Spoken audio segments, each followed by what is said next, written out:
Lubog sa tubig baha ang ilang bahagi po ng Pilipinas dahil yan sa malakas na buhos ng ulan dulot ng Tropical Storm Qiapo.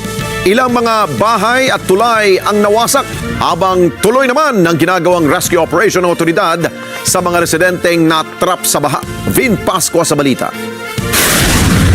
Naramdaman sa iba't ibang panig ng bansa ang epekto ng Tropical Storm Qiapo. Hindi pinatawad ng malalakas na pag-ulan ang Apari, Cagayan.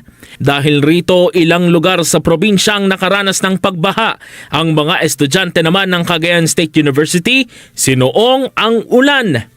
Sa isa pang bahagi ng probinsya, tumaas ang tubig sa Bangatan River sa Gataran, Cagayan. Ang tubig baha galing pa sa bundok ng Sierra Madre. Ayon sa Pag-asa, kaninang alas 2:10 ng hapon nang tuloy ng naglandfall ang bagyo sa Camiguin Island sa Calayan, Cagayan. Pinasok ng tubig baha ang ilang bahay sa Barangay Bagong Bayan, Pililla, Rizal dulot ng malalakas na pag-ulan. Ayon sa video uploader na si Anrose Patapat, madalas na umanong bahain ang kanilang lugar kahit mahina lamang ang ulan at ang problema ay nagsimula ng lagyan ng pader ang dating palayan na ngayon itinatayong junk shop o hardware kaya nawalan ng daluyan ang tubig ulan. Ilang beses na rin umano silang nakiusap na magkaroon ng drainage o lagusan ng tubig. Ngunit hindi pa nila ito naaaksyonan.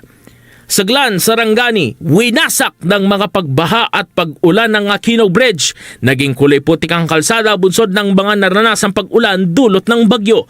Dahil rito, hindi ito madaanan ng alimang uri ng sasakyan. Samantala, bago pa man tumama sa lupa ang bagyo, halos naging magdamaga ng rescue operations na isinagawa ng Coast Guard Substation Palimbang, Coast Guard Substation San Roque, 6th Infantry Battalion at MDRRMO sa Barangay Libua at Barangay Magid sa Palimbang, Sultan Kudarat. Delikado man dahil sa mabilis na ragasan ng baha dulot ng mga pag-ulan, itinuloy ng mga rescuer ang pagsagip.